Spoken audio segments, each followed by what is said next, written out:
Assalamualaikum warahmatullahi wabarakatuh. Halo guys, welcome to Alpro Podcast Si Manis Cerdas.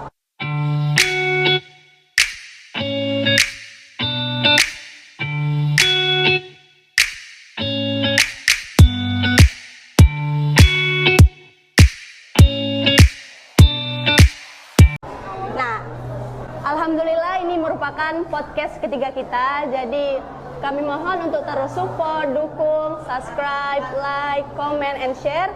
Jangan lupa juga untuk follow IG Al-Hikmah Production. Nah, pada pagi hari ini kita kedatangan tamu salah satu guru Al-Hikmah, Abi Azhari Hasibuan, SPDI. Assalamualaikum. Gimana kabarnya, Bi? Alhamdulillah sehat? Sehat. Oke. Di sini kita akan membahas tentang sesuatu yang sedikit krusial, agak sensitif ya, Bi. Mengenai tentang orientasi seksual lesbi atau gay. Nah, seperti yang kita ketahui, Bi, sekarang ini tuh gay dan lesbi udah menjadi rahasia umum. Terlebih lagi di kota-kota besar kan, Bi. Nah, menurut Abi, apa sih faktor utama seseorang menjadikan dirinya sebagai lesbi atau gay? Gimana, Bi?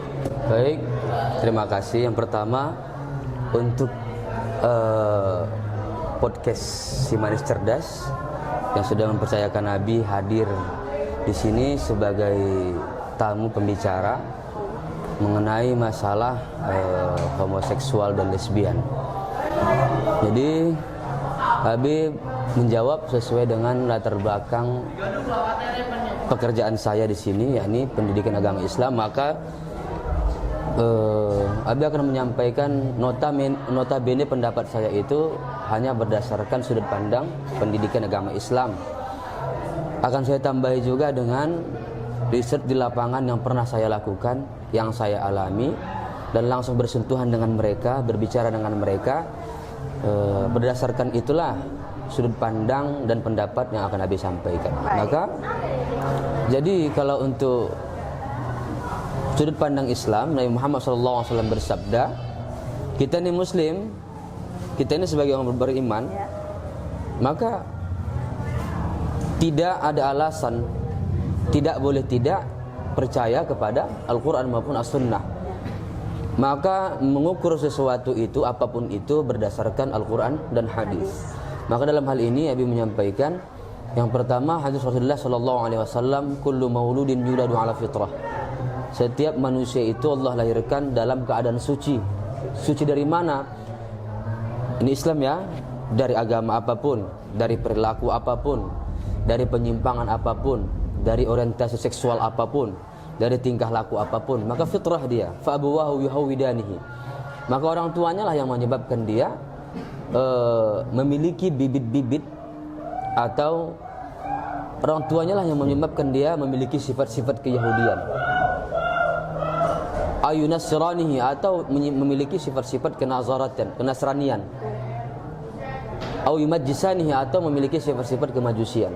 Jadi berdasarkan tolak ukur tersebut, maka dapat dikatakan banyak ilmuwan yang meneliti tentang apakah homoseksual terkhusus dan lesbian ini merupakan faktor keturunan. Maka dikatakan bahwasanya kalau andai kata peneliti tersebut berorientasi sama seperti mereka, maka penelitian mereka mendukung bahwasanya mayoritas faktor genetiklah yang menyebabkan seseorang itu menjadi LGBT. Nah, ketika peneliti Muslim, maka tidak mutlak, sudah mutlak tidak mungkin manusia itu terlahir menjadi LGBT, terkhusus kepada homoseksual dan lesbian.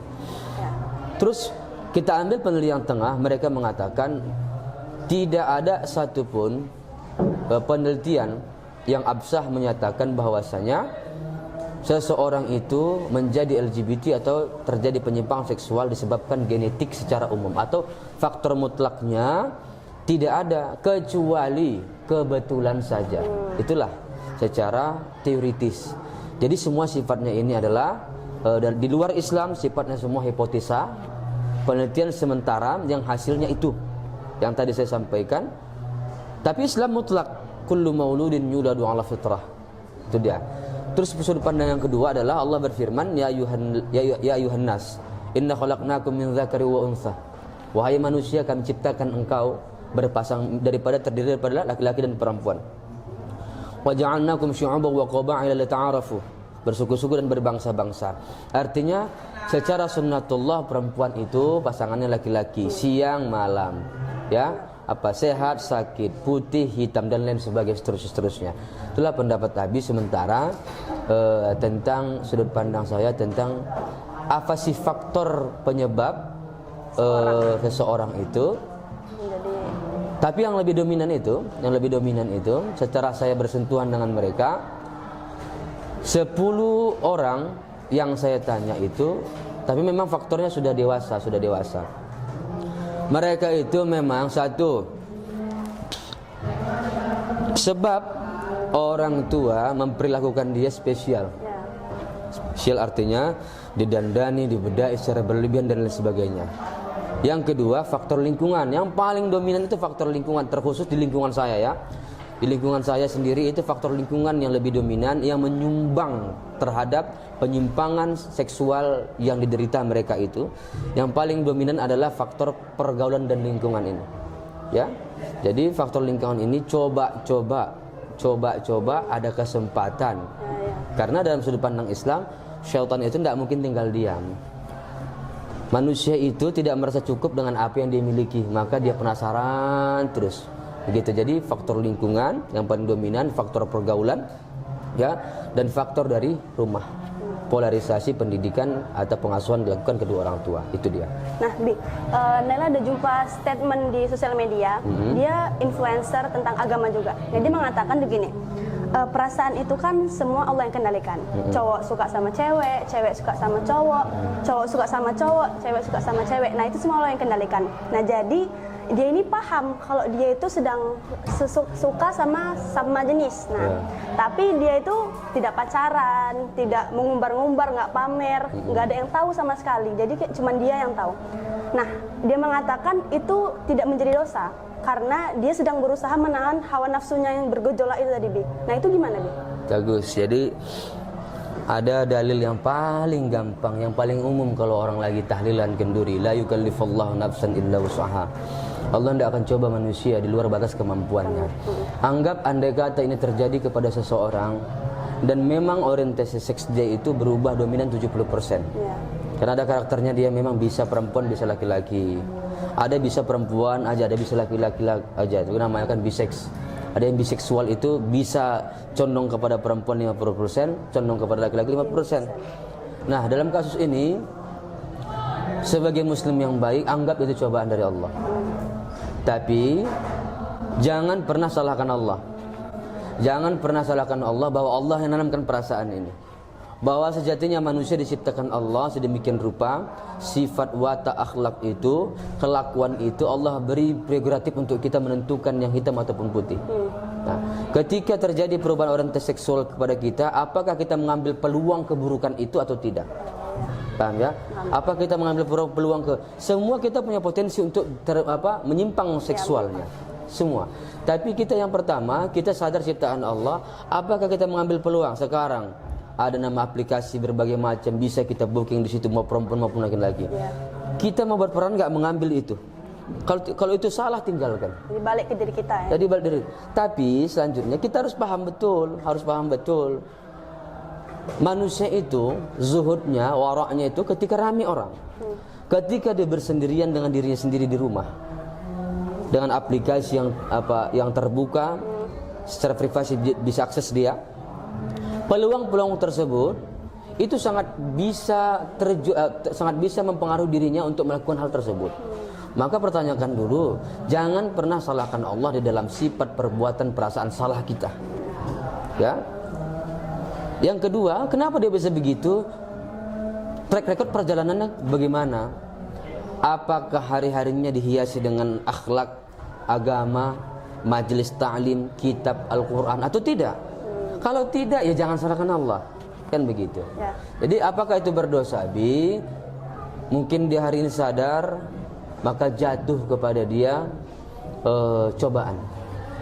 Maka apakah berdosa? Tidak. dia cukup menahan dan berusaha berobat, berusaha biasa, berusaha kembali kepada beradaptasi kepada kebiasaan pada umumnya, yakni laki-laki suka perempuan, perempuan suka laki-laki.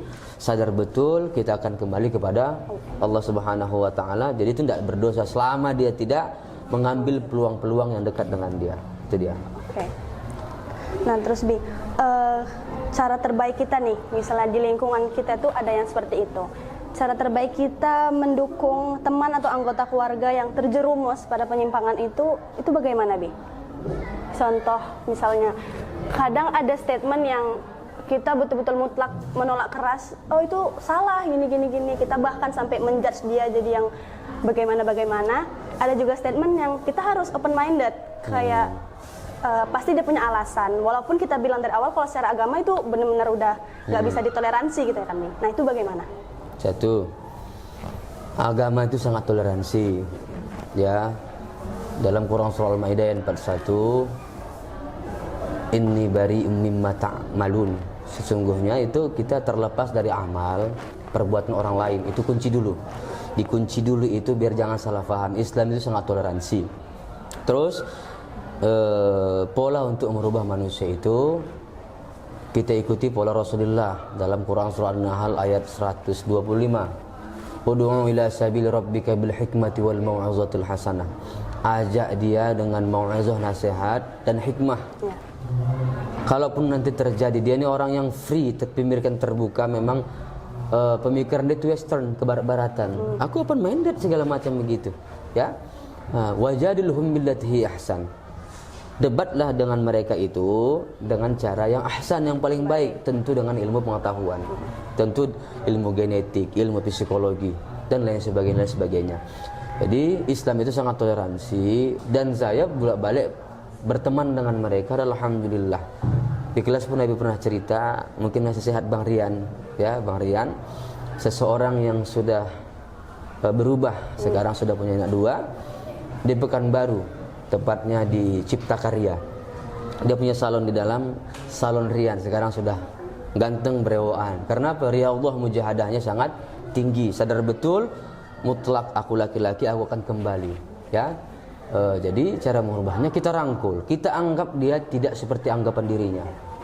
Artinya apa? Kita tahu dia homoseksual, tapi jangan anggap dia homoseksual. Atau kita tahu dia lesbian, tapi jangan anggap dia lesbian, anggap biasa saja. Yang kedua, alaihissallah biahkamil hakimin. Jangan judgement, jangan menghakimi orang. Apa itu? Hanya Allah yang berhak menghakimi kesalahan siapapun. Tugas kita hanya apa? Ballighu anni walau ayah. Sampaikanlah dariku yang baik-baik walaupun satu ayat.